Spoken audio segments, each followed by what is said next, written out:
ചില കല്യാണത്തിന് പോയി പ്രാർത്ഥിക്കുന്നവനെ അങ്ങ് കഴിക്കില്ലയോ ചിലര്. എന്നാൽ ചിലര് പ്രാർത്ഥിക്കാനായിട്ട് വെയിറ്റ് ചെയ്യും. ഈ ഏരിയയിലൊക്കെ ഞാൻ കണ്ടിട്ടുണ്ട്. കല്യാണം നടക്കും, ഇവിടെ വ്യാപാരം നടക്കും. എല്ലായിടത്തും അല്ല, എനിക്ക് ഞാൻ കണ്ടിട്ടുണ്ട്. അവിടെ അങ്ങനെ,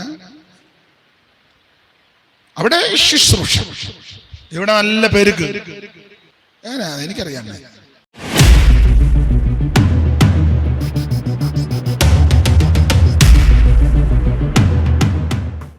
നിന്റെ വീട്ടിലുണ്ടാക്കുന്ന ഭക്ഷണമാണ് നീ അധ്വാനിച്ചു കൊണ്ടുവന്ന കാശ് കൊണ്ടൊക്കെ. അധ്വാനിക്കാൻ ആരോഗ്യം ദൈവം തന്നതുകൊണ്ടല്ലേ. ഭക്ഷ്യവിഷവാദം ഏക്കാതെ ഇത്രയും ദൈവം നിന്നെ പുലർത്തിയില്ലേ. ഇതിനെല്ലാം നീ ദൈവത്തിന് നന്ദി പറയണം. കോഴിക്കുഞ്ഞുങ്ങൾ തരുന്ന കോഴിക്കുഞ്ഞുങ്ങൾ പറയും, നീ പ്രാർത്ഥിക്കാതെ വ്യാപാരടിക്കരുത്. നിങ്ങൾ പെന്തിക്കോസ്തുകാരുടെ ചില കല്യാണത്തിന് പോയി പ്രാർത്ഥിക്കുന്നവനെ അങ്ങ് കഴിക്കില്ലയോ ചിലര്. എന്നാൽ ചിലര് പ്രാർത്ഥിക്കാനായിട്ട് വെയിറ്റ് ചെയ്യും. ഈ ഏരിയയിലൊക്കെ ഞാൻ കണ്ടിട്ടുണ്ട്. കല്യാണം നടക്കും, ഇവിടെ വ്യാപാരം നടക്കും. എല്ലായിടത്തും അല്ല, എനിക്ക് ഞാൻ കണ്ടിട്ടുണ്ട്. അവിടെ അങ്ങനെ, അവിടെ ശുശ്രൂഷ, ഇവിടെ നല്ല പെരുക്ക്.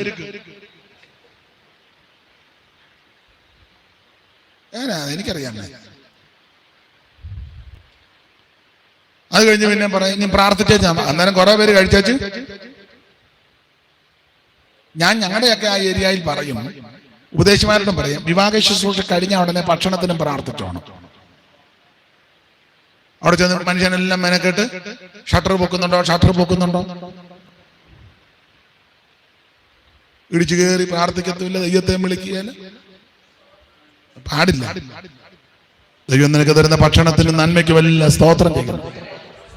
നമ്മളൊരു പഴയ പാട്ട് പാടാം. അന്നോ ഞങ്ങൾക്കുള്ളതെല്ലാം തന്നു, ഓ അന്നോ ഞങ്ങൾക്കുള്ളതെല്ലാം തന്നു, പോറ്റുന്നു. ഓ ഇന്നും എന്നും കൂടെയുണ്ടെന്നുള്ള വാക്കു തന്നവേ, ഇന്നും എന്നും കൂടെയുണ്ടെന്നുള്ള വാക്കു തന്നവേ. അപ്പൊ ശ്രദ്ധിക്കുക, ദൈവം തരുന്ന എല്ലാത്തിനും നാം നന്ദിയോടെ സ്തോത്രം ചെയ്യണം.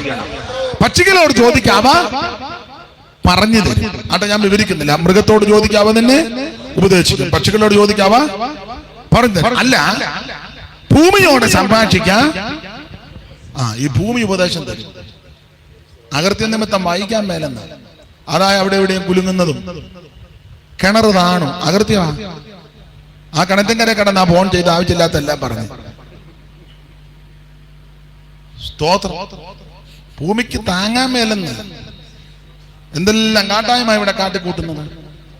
സദൃശവാക്യം 30-ാം അധ്യായത്തിന്റെ 21 പറഞ്ഞ 3 നിമിത്തം ഭൂമി വിറയ്ക്കുന്ന 4 നിമിത്തം അതിന് സഹിച്ചുകൂടാ. അയ്യോ, ദാസൻ രാജാവായാൽ അവന്റെ നിമിത്തം ദാസനെ പിടിച്ച് രാജാവാക്കി. സഹിക്കാൻ മേലെ ഭൂമിക്ക് മിക്കവാറും കുലുങ്ങാൻ സാധ്യത. പിന്നെ ചുമ്മാ നടന്നവനെ പിടിച്ച് രാജാവാക്കി, സഹിക്കാൻ മേല. നാളെടുത്തും പറഞ്ഞ് അൺസഹിക്കബിൾ. ദാസൻ രാജാവായെന്ന് മനസ്സിലായില്ല. ഇപ്പൊ അത്ര മനസ്സിലായാൽ മതി. മിക്കവാറും ഭൂമി കുലുക്കത്തിന് സാധ്യത. പിന്നെ ഇപ്പൊ തന്നെ മൊത്തം ഒരു കുലുക്കത്തില്ല. ദാസൻ രാജ, ഞാൻ വാക്യമാ പറഞ്ഞു, നിങ്ങൾ വാക്യം എടുത്ത് വായിച്ചേ. 3 നിമിത്തം ഭൂമി വിറയ്ക്കാതെ വായിച്ചേ. 4 നിമിത്തം അതിന് സഹിച്ച് കൂടാ. കാരണം അടുത്ത വാക്യം, ദാസൻ രാജാവായാൽ അവന്റെ നിമിത്തവും, പോഷൻ തിട്ട് തൃപ്തനായാൽ അവന്റെ നിമിത്തവും, വിലക്ഷണയ്ക്ക് കല്യാണം കഴിഞ്ഞാൽ അവളുടെ നിമിത്തവും, ദാസി യജമാനത്തിയുടെ സ്ഥാനം പ്രാപിച്ചാൽ അവളുടെ. ഇത് കാരണം വിറക്കുക. ദാസൻ രാജാവായി, ചുമ്മാ നടന്നവനെ പിടിച്ച് രാജാവാക്കി കിരീടവും വെച്ചു. നീ രാജാവ്. അവൻ അന്തം വിട്ട് ഞാൻ എങ്ങനെയായി. അന്നേരം ഭൂമി കൂടുന്നു.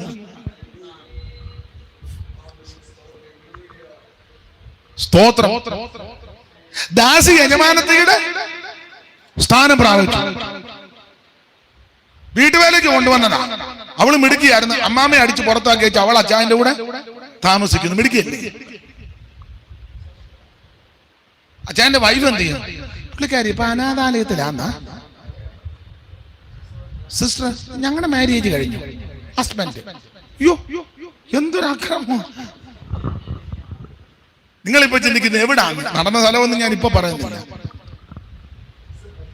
വീട്ടുവേലയ്ക്ക് വന്നവളാ അവളിപ്പോ അച്ചായനുമായിട്ട് അച്ചായനിപ്പോ അമ്മാമ്മയോട് മിണ്ടുക പോലുമില്ല. മറ്റേ അച്ചായൻ ആഴ്ചയിൽ ഒന്നെങ്കിലും അമ്മാമ്മയ്ക്ക് ഫോൺ ചെയ്യുന്നതാ. സൂസമ്മ എന്നാ ഉണ്ട് സൂസമ്മ വിശേഷം? വീട്ടുവേലയ്ക്ക് വന്നവള് അച്ചായനെ കറക്കി കുപ്പിയിലാക്കി മിടുക്കിയല്ലേ. അച്ചായനിപ്പോ അവളോടെ എല്ലാം പറയുള്ളൂ. മോളി എങ്ങനെയാ നമ്മുടെ കാര്യങ്ങള്? ഗ്യാസ് എടുത്തോ? വീട്ടുവേലയ്ക്ക് വന്നവളോടെ ചോദിക്കുന്നത് ഗ്യാസ് എടുത്തു. പിന്നെ ഭാര്യ എന്തിനാ അവിടെ ചെല്ലേ? അവക്ക് ഗ്യാസ് ഉണ്ടല്ലോ.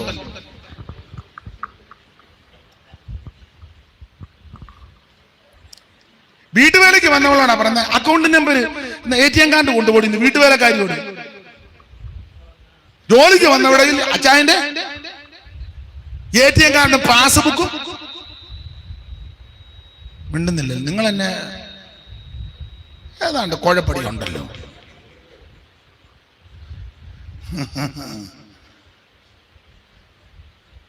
ദാസി യജമാന അബ്രഹാമിന്റെ വീട്ടിൽ അതാ നടന്നത്. മിസ്രൈമി ദാസിയ നേരെ ഇപ്പൊ യജമാനത്തിന്റെ സ്ഥാനമായി. പ്രശ്നം ഇന്ന് വരെ തീർന്നിട്ടില്ല. പ്രസംഗിക്കുമ്പോഴും പ്രശ്നമാണ്.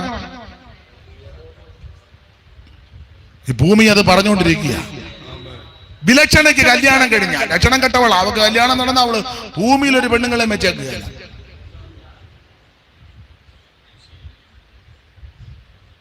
ലക്ഷണം കെട്ടവൾക്ക് കല്യാണം കഴിഞ്ഞ ഭർത്താവ് ഇച്ചിരി മിടുക്കനാന്നെ പിന്നെ പറയേ. ഇവിടെ എത്ര പുരുഷന്മാർ വന്ന് ആർക്കും ഇഷ്ടപ്പെട്ടില്ല. കോങ്ങണ്ണി അല്ലെ മുഖം ശരിയല്ല, അല്ലെ സ്വഭാവം ശരിയല്ല. സ്വഭാവം കൂടുതൽ ആർക്കും ഇഷ്ടപ്പെട്ടില്ല. അന്നേരം ഒരുത്തന്റെ തലേ വന്ന് കേറി. ഈ ഇവള് ഭൂലോകത്തില് അവൾ ആദ്യം അമ്മായിമ്മയുടെ പള്ളയ്ക്കൊണ്ട് എടുത്താണ്.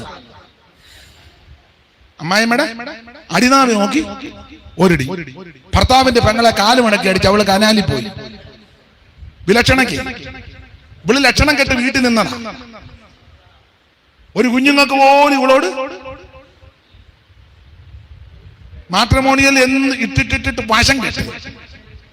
അവര് വിളിച്ച് ഞങ്ങൾ വന്നൊന്ന് കാണട്ടെന്ന്. അവര് വന്ന് കണ്ടപ്പോ അവർക്ക് ഞങ്ങൾ പിന്നെ വിളിക്കാന്ന്.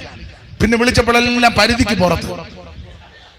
അവര് പരിധിക്ക് പുറത്തില്ല, അവര് വേറെ കല്യാണം കഴിച്ച് പരിധിക്ക് അകത്താ. നിന്നെ ഇഷ്ടമല്ലതാ വിലക്ഷണ. സ്തോത്രം.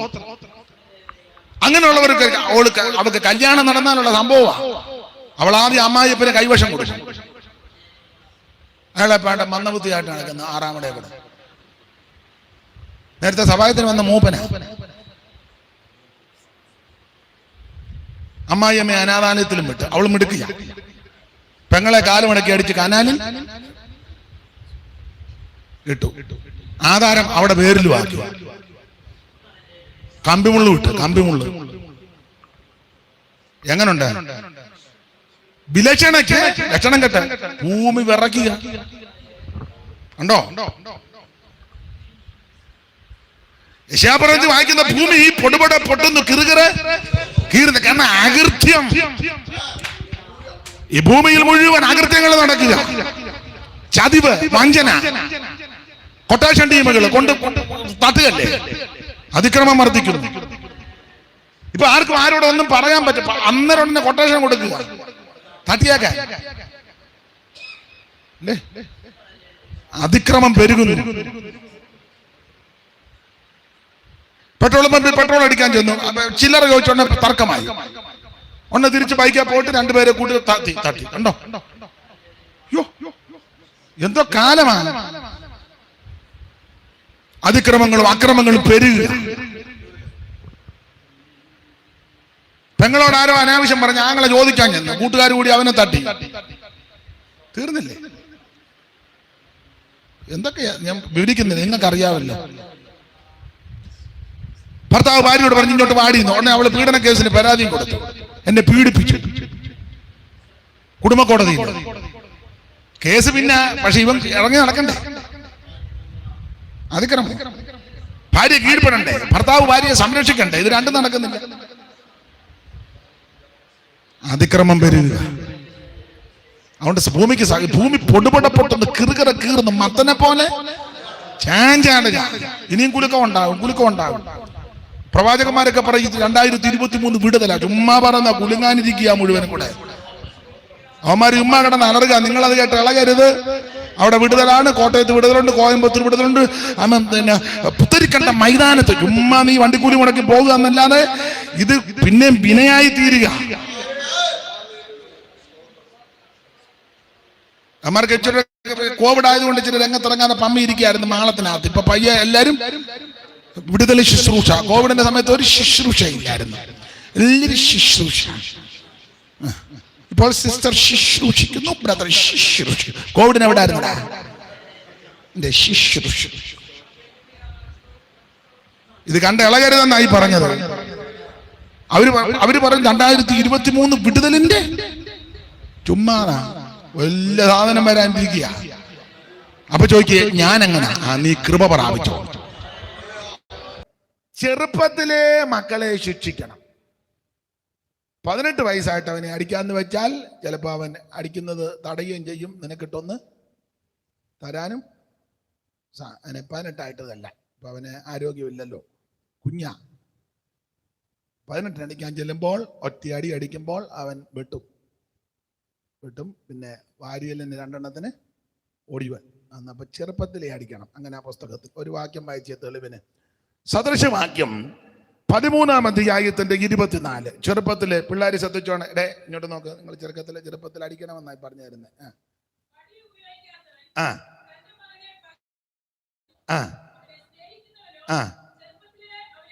പിള്ളേരെ സ്നേഹിക്കുന്നവര് ചെറുപ്പത്തിലെ ശിക്ഷിക്കണം.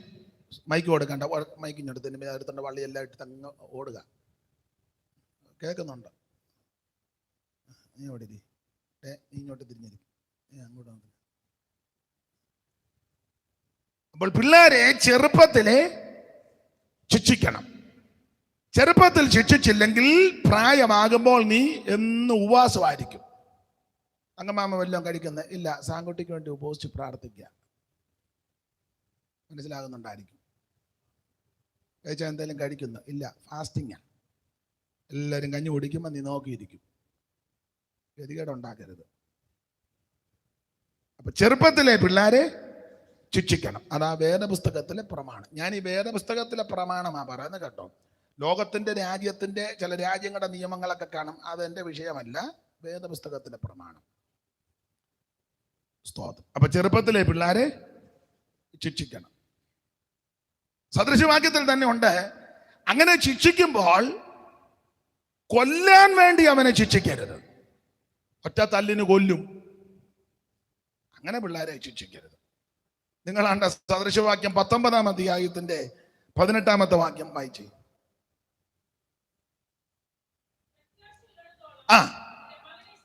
പ്രത്യാശയുള്ളിടത്തോളം നിന്റെ മകനെ ശിക്ഷിക്കണം. അടുത്തത് വാക്കത്തി എടുത്തോണ്ട് അവന്റെ പുറകെ ഓടരുത്. നിന്നെ ഒറ്റ വെട്ടിന് കമത്തും. അങ്ങനെയാണോ കൊച്ചുങ്ങളോട്? ഞങ്ങളുടെ ഒരു കൊച്ചമ്മ ഉണ്ടായിരുന്നു. അമ്മയും മോളും കൂടെ അടുക്കളയിൽ പെരുമാറുക. അപ്പൊ ഈ അമ്മ പറഞ്ഞപ്പോ ഏതാണ്ട് ഇവള് ശ്രദ്ധിച്ചില്ല. അവരാ സ്പൂണിനൊരു കുത്ത്, കൈ കിടിഞ്ഞു പോയി. ഇപ്പോഴല്ലേ, ഇപ്പോഴൊക്കെ തന്നെ തലകത്ത് കിടക്കും. വർഷങ്ങൾക്ക് മുമ്പാ. അവർ പറഞ്ഞ അവർക്ക് ഇഷ്ടപ്പെട്ടില്ല. ആ സ്പൂൺ എടുത്തൊരു കുത്ത്, നല്ല പരിപ്പല്ലേ, ഇവിടെ അങ്ങ് കിഴിഞ്ഞു പോയി. അങ്ങനെയൊന്നും കുഞ്ഞുങ്ങളെ തല്ലുകയും ശിക്ഷിക്കുകയും ചെയ്യരുത്. കൊല്ലുവാൻ തക്കവണ്ണം അവരെ ഇഷ്ടികയ്ക്ക് എറിയരുത്. വീട് പണിക്ക് ഇറക്കി വെച്ച ഇഷ്ടിക, എന്നാ വീടും പണിയുന്നില്ലെന്നാ എറിഞ്ഞവനെ. കല്ലും കട്ടയൊന്നും എടുത്ത് പിള്ളേരെ എറിയരുത്. സ്തോത്രം. പക്ഷെ അവരെ ശിക്ഷിക്കണം. അത് ചെറുപ്പത്തിലെ ശിക്ഷിക്കണം. ചുമ്മാ കയറി പിള്ളേരെ അടിക്കുകയും ചെയ്ത് അങ്ങോട്ടും ഇങ്ങോട്ടും പോകുമ്പോൾ ഓരോ അടി. കൊച്ചുങ്ങൾ വക വെക്കുകയല്ല. അവിടെ എന്നാണെന്ന് പറഞ്ഞവനിട്ട് അവനോട് എന്നത്തിനാ എന്നെ ഇപ്പൊ ഇടിച്ചത്. പണ്ട് ഇല്ലേ പുറമത്തെ അവറാച്ചനെ അവിടെ വസ്തു ഉണ്ട്. അപ്പം താമസിക്കുന്നത് വേറൊരു വീട്ടിലാണ്. അവിടെ ഏക്കർ കണക്കിനുണ്ട്. അപ്പം അന്ന് അവിടെ ദാനിയേൽ മാത്യു താമസിക്കുന്ന കാലം. അപ്പൊ ഈ പശുവിനെ കൊണ്ടുവന്ന അരമതില, നമ്മുടെ എല്ലാണ്ട് എവിടുത്തെ മതിൽ പോലെ ഇങ്ങനെ. അപ്പൊ ഈ അരമതിലിന്റെ മേളിൽ പശുവിനെ കയറ് കെട്ടി വെച്ച് പശു അവിടെ തീറ്റയൊക്കെ തിന്നുക. അപ്പൊ ഈ ചാണകം ചുമ്മിക്കൊണ്ട് ഓറാച്ചൻ അങ്ങോട്ട് പോകുമ്പം ഒരു ഇടി പശുവിനിട്ട്. അത് പിണങ്ങിയല്ല, എന്നടി എന്ന് ചോദിച്ചു. ചാണകം ഇട്ട് ഇങ്ങോട്ട് വരുമ്പോഴും പശുവിനിട്ട് ഒരടി. അപ്പൊ ഇത് പല പ്രാവശ്യം പശു ഒറ്റ ചാട്ട അരമതിൽ മുഴുവൻ പറഞ്ഞു വീണു.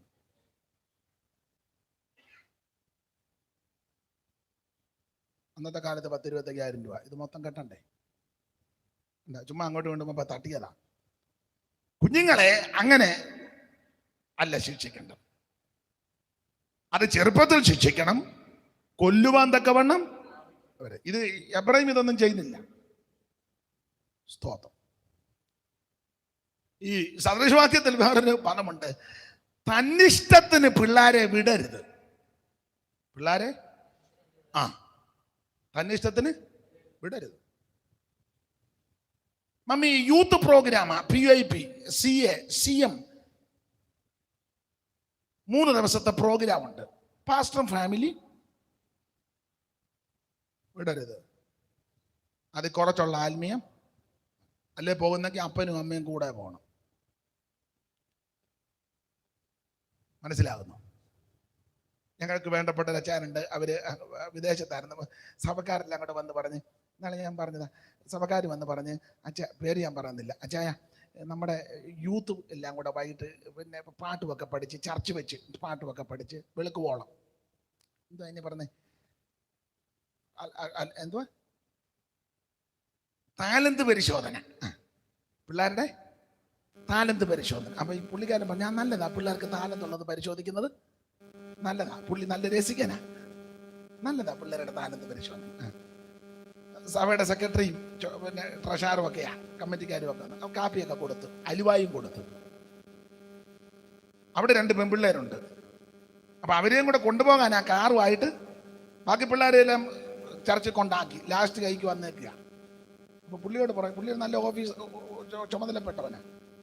പുള്ളി പറഞ്ഞ, നല്ലതാ നമ്മുടെ പിള്ളേരുടെ താലന്തൊന്ന് പരിശോധിക്കുന്നത്, നല്ലതാ, അലുവ കഴിച്ചാട്ടെ എല്ലാം പറഞ്ഞു കൊടുത്തേച്ച് പറഞ്ഞ്. അപ്പൊ ഞങ്ങൾ പിന്നെ നിങ്ങൾ ഇങ്ങോട്ട് വന്നത്, പെൺപിള്ളേരെ 2 പേര് ഞങ്ങളുടെ കൂടെ 16-17 വയസ്സുണ്ട്. പുള്ളി പറഞ്ഞു, ഇല്ല അവരുടെ 2 പേരുടെയും താലന്ത് ഞാനും മോളിയും കൂടെ പരിശോധിക്കുന്നത്. സഭക്കാരെല്ലാരും പരിശോധിക്കാൻ. അതിന്റെ അർദ്ധരാത്രി, രാത്രി 9:30 മുതൽ ഞാൻ ഇപ്പൊ അത്ര ഒറ്റ വാക്ക് പറഞ്ഞ് അത് ചെന്ന ഒരാൾ പറഞ്ഞു, നമ്മൾ വരണ്ട ഒരു കാര്യവും. ഒരുത്തൻ പറഞ്ഞു, ആ അലുവായും കൂടെ എടുത്ത് എനിക്ക് വേണ്ടെന്ന് പറഞ്ഞു. ഞാൻ അത്രയും പറഞ്ഞ ഭാഗം തന്നിഷ്ടത്തിന് പിള്ളാരെ അങ്ങനെ. ആ പുസ്തകം നിങ്ങളാണ്ട് ആ സദൃശവാക്യം ഞാൻ പറയുന്ന പദമേ വായിക്കാവുള്ളൂ. സദൃശവാക്യം അതിൻ്റെ 29-ാം അധ്യായത്തിന്റെ 15-ാമത്തെ വാക്യത്തിന്റെ 2-ാം ഭാഗമേ വായിക്കാവുള്ളൂ. തന്നിഷ്ടത്തിന്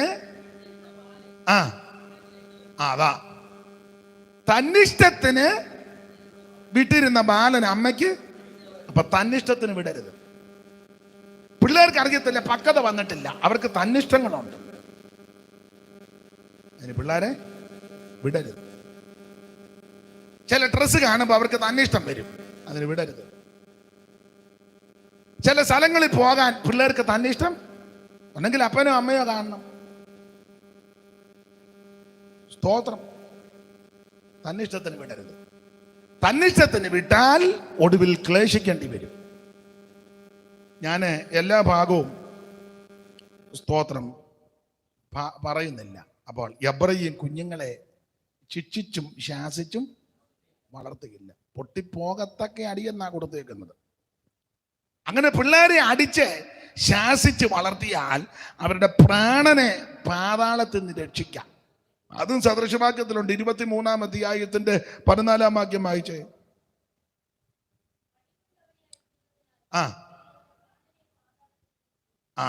വടികൊണ്ട് അവനെ അടിക്കുന്നതിനാൽ നീ അവന്റെ പ്രാണനെ പാതാളത്തിൽ നിന്ന് പിടിക്കും. അവന്റെ പ്രാണനെ രക്ഷിക്കുക. സ്തോത്രം. മാത്രമല്ല, മുമ്പേ വായിച്ച 29-ാം അധ്യായത്തിന്റെ 15-ാമത്തെ വാക്യത്തിൽ അടിച്ചാൽ അവന് ജ്ഞാനമുണ്ടാകുമെന്ന് വായിച്ചേ.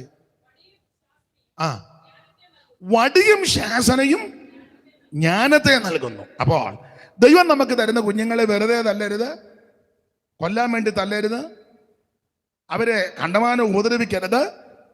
വേദപുസ്തകത്തിന്റെ പ്രമാണപ്രകാരം ശാസിച്ചും ശിക്ഷിച്ചും വളർത്തിയാൽ അവർക്ക് ജ്ഞാനമുണ്ടാകും, അവർക്ക് ദോഷം വരികയില്ല, അവരെല്ലാം കർത്താവിനാൽ അനുഗ്രഹിക്കപ്പെടും.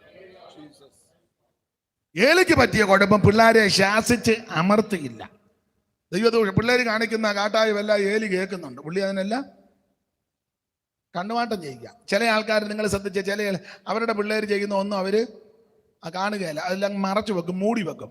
വേറെ പിള്ളേരുണ്ടെങ്കിൽ ഉടനെ അവർ പ്രശ്നം ഉണ്ടാക്കി കളയും. അവർ പ്രശ്നം ഉണ്ടാക്കും. സഭയ്ക്കകത്തും ഇവിടെ ഒക്കത്തില്ല, അത് വേറൊരു കേസ്. ചില സഭകളിലൊക്കെ അങ്ങനെ, അത് പാടില്ല. പിള്ളേരെ ശാസിച്ച് അമർത്തണം. അപ്പൊ ഈ എബ്രഹാം ഇതൊന്നും ചെയ്തില്ല. അതുകൊണ്ട് പിള്ളേര് മോചിച്ച് ഗത്തുകാരന്റെ കന്നാലിയെ മോട്ടിക്കാൻ ചെന്ന് അടിച്ചു കൊന്ന് പിന്നിരുന്ന് കരഞ്ഞ് പ്രാർത്ഥിച്ച് പെരിയാവെന്ന് പറഞ്ഞ് ചെറുക്കമുണ്ടായി.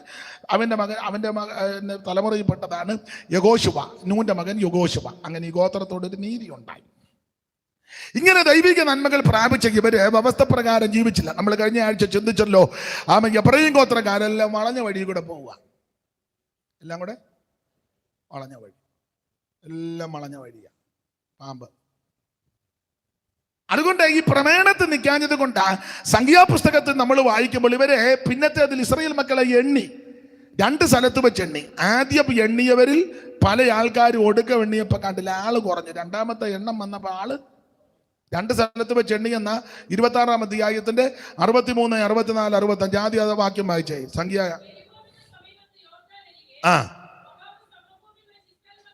ഇസ്രായേൽ മക്കളെ എണ്ണിയപ്പോൾ എണ്ണിയവർ ഇവർ തന്നെ. എന്നയാൽ മോശയ്ക്കും അഹരോൻ പുരോഹിതനും സീനാൻ മരുഭൂമിയിൽ വെച്ച് ഇസ്രായേൽ മക്കളെ എണ്ണിയപ്പോൾ അവർ എണ്ണിയവരിൽ ഒറ്റയൊരുത്തൻ ഇവരുടെ കൂട്ടത്തിൽ. അടുത്ത വാക്യം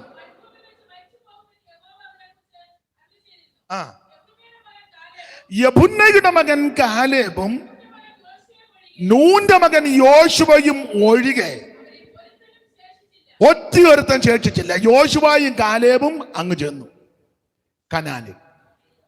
യെഫുന്നെയുടെ മകൻ യോശുവയും കാലേബും, യെഫുന്നെയുടെ മകൻ കാലേബും നൂന്റെ മകൻ യോശുവയും ഇവർ എണ്ണി തിട്ടമെടുത്തതിൽ യോശുവയും കാലേബും അങ്ങ് ചെന്നു. ബാക്കിയെല്ലാം പട്ടുപോയെന്ന് എഴുതിയേക്കുന്നത്. ഈ വാക്യമൊക്കെ വായിക്കുമ്പോൾ ഭയാനകമാണ്.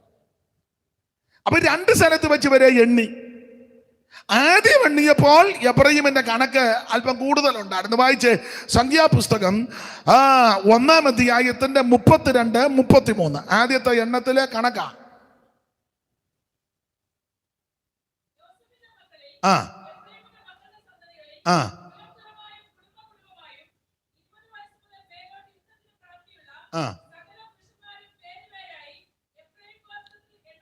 എബ്രഹാം ഗോത്രത്തിൽ എണ്ണപ്പെട്ടവർ 40,500.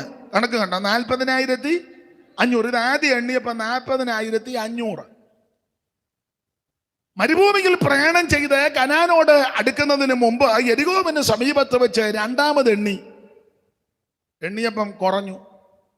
വായിച്ചേ സംഖ്യാപുസ്തകം 26-ാം അധ്യായത്തിന്റെ 35 മുതൽ വായിച്ചേ. 26-ന്റെ 35 മുതൽ. എബ്രഹാമിന്റെ പുത്രന്മാർ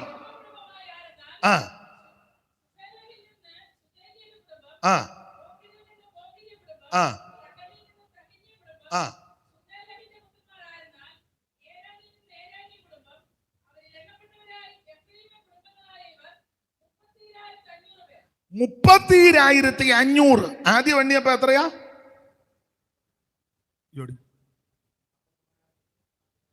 പിന്നെ ആരോത്തം തുറക്കാതിരുന്നു ചുമ്മാ വരുന്നു.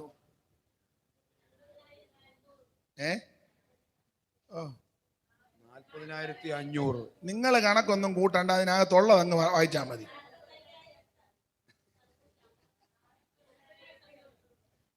$40,500. ഇത് അക്കത്തിൽ എഴുതിയത് കൊണ്ടായി പശക് വരുന്നത്. 40,500 പേര് ആദ്യം എണ്ണിയപ്പോൾ. 2ാമത് എണ്ണിയപ്പോൾ എങ്ങനുണ്ട്? കാരണം മൊത്തം വളഞ്ഞ വഴി കൂടെ പോകുന്നത്. നേരായ മാർഗത്തിൽ നേരായ വഴി കൂടെ പോകുന്നില്ല. സാക്ഷാൽ വഴി യേശു ക്രിസ്തുവാ. അവിടുന്ന് പറഞ്ഞ് ഞാൻ തന്നെ വഴിയും, ആ വഴി വിട്ടേച്ച് വേറെ വഴി കൂടെ. അവിടെ ഇരിക്കുന്ന പുള്ളി രക്ഷിക്കും, ഇല്ല അവിടെ ഇരിക്കുന്ന പുള്ളി രക്ഷിക്കും, ഇല്ല തള്ള രക്ഷിക്കും, അപ്പാപ്പൻ രക്ഷിക്കും, കൊച്ചമ്മ രക്ഷിക്കും. വളഞ്ഞ വഴി കൂടെ എല്ലാം അവിടെ ഏതാണ്ട് കൊണ്ട് കൊടുത്തു, ഇവിടെ ഏതാണ്ട് കൊണ്ട് കൊടുത്തു, അപ്പുറം കൊണ്ട് കൊടുത്തു, അവിടെ മുട്ടയിലടിഞ്ഞ്, അവിടെ ഉരുണ്ടു, എന്തെല്ലാം വളഞ്ഞ വഴി കൂടെ പോയാൽ പരുവക്കേടാ. ഒറ്റ വഴിയേ ഉള്ളൂ, യേശു ക്രിസ്തു മാത്രം. Praise the Lord.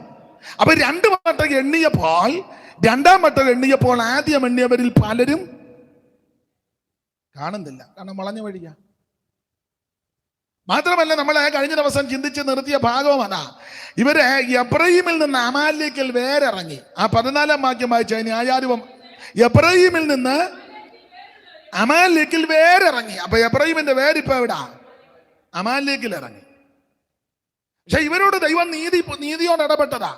10 ഇരട്ടി അനുഗ്രഹം പ്രാപിച്ച് കനാനിലേക്ക് കാല് ഞാൻ നിർത്തുക. ബാക്കി നാളെ ബൈബിൾ ക്ലാസ്സിൽ നമുക്ക് ചിന്തിക്കാം. കനാനിലേക്ക് കാല് വെച്ച് ഇവർ പ്രവേശിച്ചപ്പോൾ എബ്രഹീം ഗോത്രത്തിന് അവകാശം കൊടുത്തു. അങ്ങനെ അവകാശം കൊടുത്ത് നിങ്ങൾ ആ വേദപുസ്തകം പഠിക്കുമ്പോൾ അറിയാം, സമാഗമന കൂടാരം കൊണ്ടുവന്ന് സ്ഥാപിച്ച് നിർത്തിയത് എബ്രഹീം ഗോത്രത്തിന്റെ അവകാശത്തിലാണ്. ദൈവത്തിന്റെ കരുണ എത്രതാ. സമാഗമന കൂടാരം, ഞാൻ അവരുടെ നടുവിൽ വസിക്കുവാൻ അവർ എനിക്കൊരു വിശുദ്ധ മന്ദിരം ആ കൂടാരം കൊണ്ട് സ്ഥാപിച്ചത് എബ്രഹീമിന്റെ അവകാശത്തിലാണ്. നിങ്ങളാണ്ട് യോശുവയുടെ പുസ്തകം 18-ാം അധ്യായത്തിന്റെ പ്രാരംഭവാക്യം വായിച്ചേ. അനന്തരം ഇസ്രായേൽ മക്കളുടെ സഭ മുഴുവൻ ശീലോവിൽ ഒന്നിച്ചുകൂടി. അനന്തരം ഇവരെ ശീലോവിൽ ഒന്നിച്ചുകൂടി അവിടെ സമാഗമന കൂടാരം. അപ്പൊ ഈ സമാഗമന കൂടാരം കൊണ്ട് സ്ഥാപിച്ചത് എവിടാ?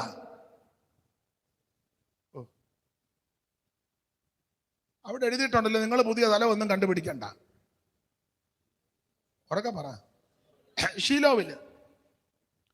അപ്പോൾ സമാഗമന കൂടാരം കൊണ്ട് നിവർത്തിയത് ശീലോവില. ഈ ശീലോവ് എന്ന് പറയുന്ന സ്ഥലം എബ്രഹീമിന് അവകാശം കൊടുത്ത സ്ഥലമാണ്. ദൈവത്തിന്റെ കരുണ എത്ര വലുതാ. രൂബേനും ശിമയോനും ഗാദും നഫ്താലി എല്ലാം കിടക്കുക, അവരുടെ അവകാശം എല്ലാം കിടക്കുക. അവിടെ ഒന്നും കൊണ്ട് സമാഗമന കൂടാരം കൊണ്ട് സ്ഥാപിച്ചില്ല, ശീലോവിൽ കൊണ്ട് കയറ്റി. ഈ ശീലോവ് എന്ന് പറയുന്നത് എബ്രഹീം ഗോത്രത്തിന് അവകാശം കൊടുത്ത സ്ഥലമാണ്. 16-ാം അധ്യായത്തിന്റെ 5 വായിച്ച യോശുവ. എബ്രഹീം മക്കൾക്ക് കുടുംബമായി കിട്ടിയ ദേശം ഏതെന്നാൽ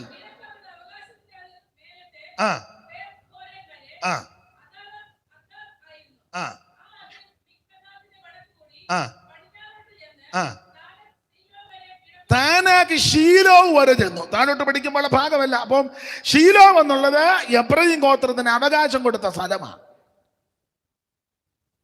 യാതൊരു അർഹതയും യോഗ്യതയും ക്വാളിറ്റിയും ഇല്ലാഞ്ഞവന്റെ അവകാശത്ത് കൊണ്ടുവന്ന് ദൈവം സമാഗമനോടാരം കൊണ്ട് സ്ഥാപിച്ചു. എത്ര ശ്രേഷ്ഠമായിട്ടാണ് ദൈവം നമ്മെ നടത്തുന്നത്. അപാകത കൊണ്ട്, മുടം കൊണ്ട്, ബലഹീനത കൊണ്ട്, പോരായ്മ കൊണ്ട്, ന്യൂനതകൾ പലതുണ്ട്. അതൊന്നും വകവെക്കാതെ പാപത്തിന്റെ അധീനതയിൽ നിന്ന്, പിശാചിന്റെ പിടിയിൽ നിന്ന്, നാശകന്റെ കൈയിൽ നിന്ന്, സങ്കീർത്തനക്കാരന്റെ ഭാഷയിൽ പറഞ്ഞാൽ നാശകരമായ കുടിയിൽ നിന്ന്, കുഴഞ്ഞ ചേറ്റിൽ നിന്ന് നിന്നെ കരകയറ്റി പാറയാകുന്ന ക്രിസ്തുവിൽ ഉറപ്പിച്ച് അവിടെ കൊണ്ട് സമാഗമന കൂടാരം സ്ഥാപിച്ചു. എത്ര വിശ്വസ്തയോടെ ദൈവത്തെ സേവിക്കണം, എത്ര പരമാർത്ഥതയോടെ ദൈവത്തെ സേവിക്കണം. അർഹിക്കാത്ത നന്മ ദൈവം നിനക്ക് തന്നില്ലയോ? ദൈവം നിന്നെ പരിപാലിച്ചില്ലയോ? ദൈവം നിന്നെ സൂക്ഷിച്ചില്ലയോ? ദൈവം നിന്നെ നടത്തിയോ? നീ ചിന്തിക്കാത്ത വഴികളിൽ കൂടി നടത്തിയില്ലയോ? അർഹിക്കാത്ത നന്മകൾ ദൈവം തന്നില്ലേ? വിശ്വസ്തയോടെ ദൈവത്തെ ഭജിക്ക്, നന്ദിയോടെ ദൈവത്തിന് മഹത്വം കൊടുക്ക്. നമ്മുടെ താഴ്ചയ്ക്ക് നമ്മെ ഓർത്തവൻ അവൻ നല്ലവനല്ലോ, അവന്റെ ദയ എന്നേക്കുമുള്ളത്.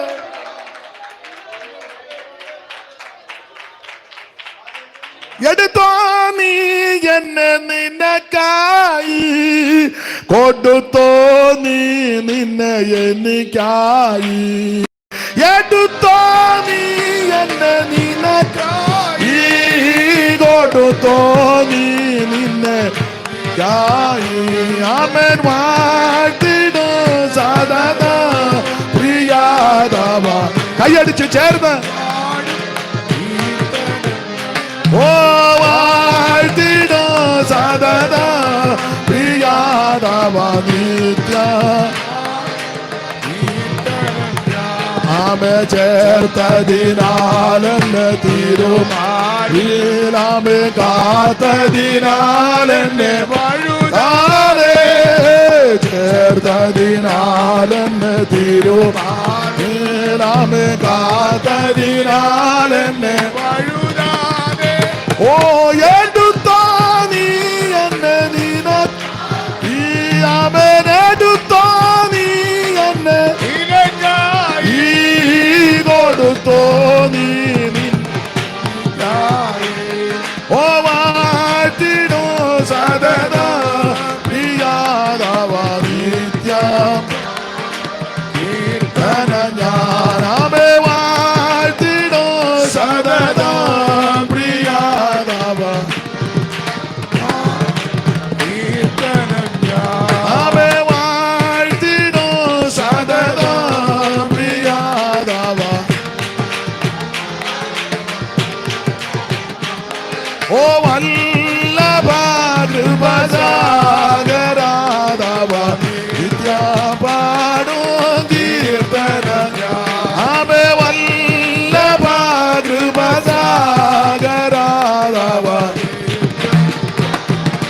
കീർത്തന ഞാനാമേനെല്ലാ കുറവോ തീർത്തൽ ഓ തൊല്ലയൊഴിച്ചെന്നെ ചേർത്തൽ ഓ എല്ലാ കുറവോ തീർത്തൽ ഓ തൊല്ലയൊഴിച്ചെന്നെ ചേർത്തൽ ആമേൻ അല്ലലകീലവോ അകറ്റിയല്ലോ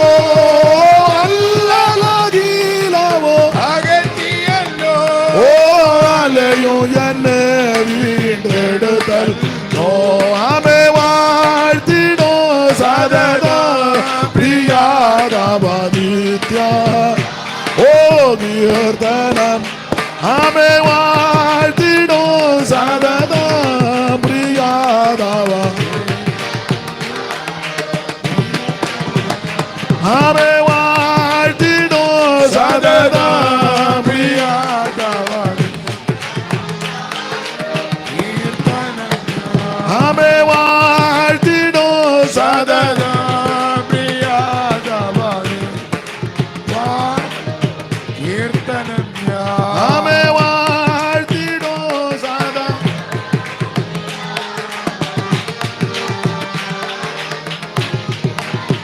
കരമുയർത്തി ദൈവത്തിന് മഹത്വം കൊടുക്കാം പ്രാർത്ഥിക്കാം ഹല്ലേലൂയ. സ്തോത്രം ചെയ്യുന്ന കർത്താവേ, ഈ രാത്രി ഞങ്ങൾക്ക് ഒരുമിച്ച് കൂടുവാനും പ്രാർത്ഥിക്കുവാനും പാടുവാനും അങ്ങേ ആരാധിക്കുവാനും കർത്താവേ അവിടെ നൽകിയതായ വലിയ അവസരത്തിനായി ഞങ്ങൾ സ്തോത്രം ചെയ്യുന്നു.